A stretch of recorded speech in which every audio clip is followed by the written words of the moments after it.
Soma's baking and cooking এ আপনাদের সবাইকে স্বাগত জানিয়ে একটা নতুন ভিডিও শুরু করছি। আজ আপনাদের সামনে আনছি যে ভিডিওটা সেটা হলো ছোলে বাটোরে। কিন্তু ছোলে আর বাটোরে দুটো একসাথে দিলে পরে ভিডিওটা অনেক বড় হয়ে যাবে, সেই জন্য আজ আপনাদের সামনে আনছি ছোলে বাটোরেটা নেক্সট ভিডিওতে আপনাদের সাথে শেয়ার করব। তাহলে চলুন দেখে নিই ছোলেটা কি করে বানালাম। এখানে 150 গ্রাম কাবলি ছোলা সারা রাত্রি ভিজিয়ে রেখেছিলাম, তারপর সেটাকে ভালো করে ধুয়ে নিয়েছি। এবার এটাকে সেদ্ধ করে নেব। ছোলাটাকে সেদ্ধ করে নিলাম। একটা তেজপাতা দিয়েছি, এই যে দুটো এলাচ দিয়েছি, আর এখানে একটা দারচিনি দিয়েছি। এই দিয়ে ছোলাটাকে নুন দিয়ে সেদ্ধ করে নিয়েছি। এই 4টে সিটি দিয়েছি ছোলাটা সেদ্ধ করার জন্য। ছোলাটা কিন্তু খুব ভালোভাবে সেদ্ধ হয়ে গেছে। একটা আমি একটু স্ম্যাশ করে দেখিয়ে দিচ্ছি।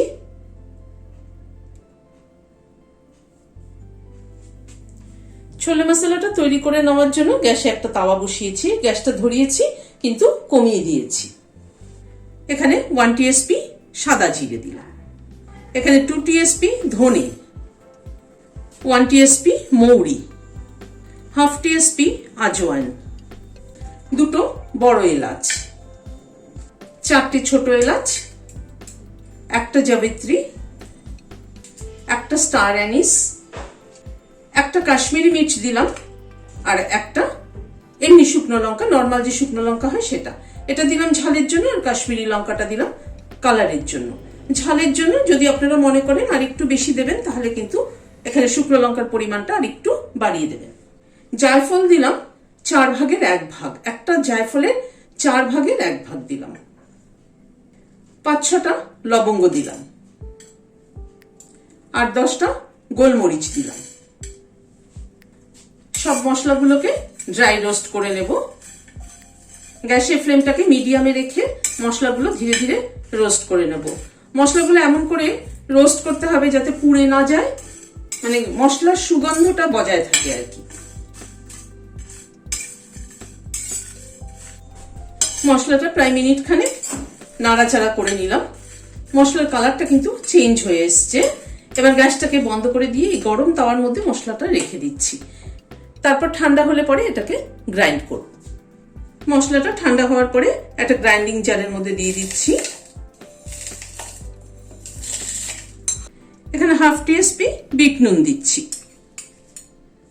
আর 1 টিবিএসপি মানে টেবিল চামচ, 1 টেবিল চামচ আমচুর পাউডার দিচ্ছি।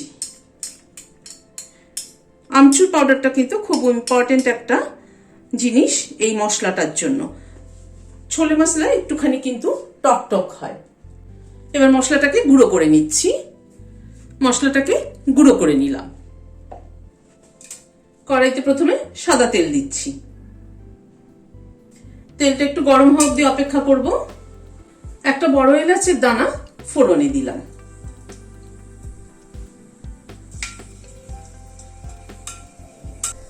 এবার এখানে 3টে মিডিয়াম সাইজের পেঁয়াজকে খুব মিহি করে কুচি করে নিয়েছি, সেটা দিয়ে দিচ্ছি।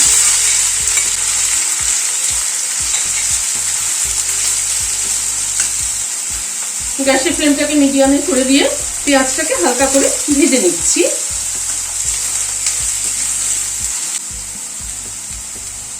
পেঁয়াজটার কালারটা একটু চেঞ্জ হওয়ার পরে খুব হালকা করে পেঁয়াজটা ভেজে নেওয়ার পরে, মানে মিনিট খানেক মতো পেঁয়াজটাকে ভেজে নিয়েছি।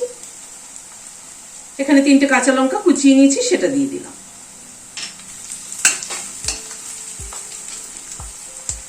ওয়ান টিএসপি রসুন বাটা দিচ্ছি।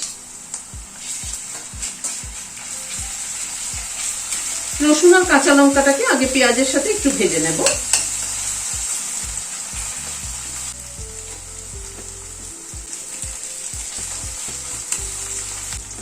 রসুন আর কাঁচা লঙ্কাটাকে পেঁয়াজের সাথে একটু ভেজে নেওয়ার পরে আদা বাটা অ্যাড করছি, এখানে 1 টিএসপি।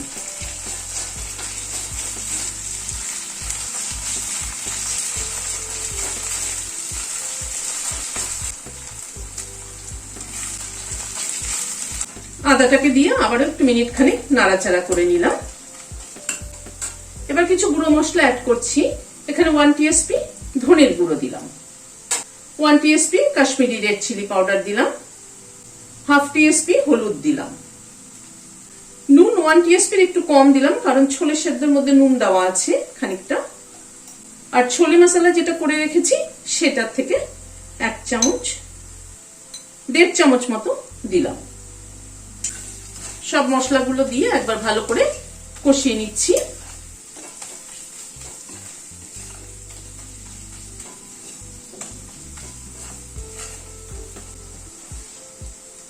গুঁড়ো মশলাগুলো দিয়ে আবার একটুখানি মিনিট খানেক নাড়াচাড়া করে নিলাম। এখানে 2টো মিডিয়াম সাইজের টমেটো পেস্ট করে নিয়েছি, সেটা দিয়ে দিলাম।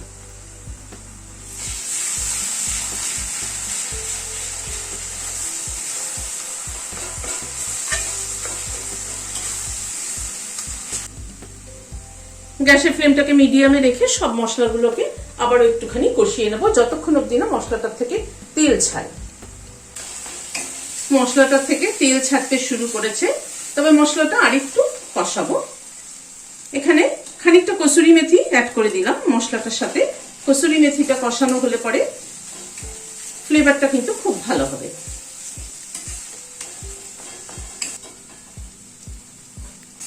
মশলাটা আরো 2 মিনিট কষিয়ে নিলাম। দেখুন কি সুন্দর মশলাটার থেকে তেল ছাড়ছে। মশলাটা থেকে সুন্দর তেল ছাড়ছে, মশলাটা কষানো হয়ে গেছে খুব ভালোভাবে। এখানে ছোলেটা অ্যাড করে দিলাম। ছোলের জলটা কিন্তু আমি রেখে দিয়েছি, পরে অ্যাড করব। অল্প একটু জল ছোলেটার মধ্যে আছে, সেটা দিয়ে ছোলেটাকে আবার একটুখানি কষিয়ে নিচ্ছি।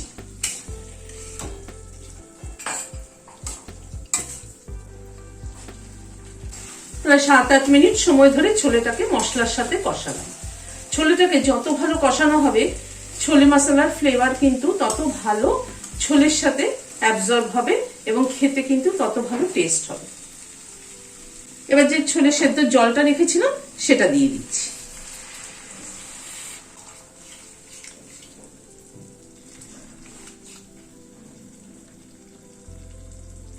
ছোলেটা এবার একটু ফুটে উঠুক। ছোলেটা 2 মিনিট ফুটে উঠলো। এবার কসুরি মেথি একটুখানি রোস্ট করে রেখেছি, এটাকে গুঁড়ো করে দিয়ে দিচ্ছি। একটু রোস্ট করে নিলে ফ্লেভারটা ভালো হয়।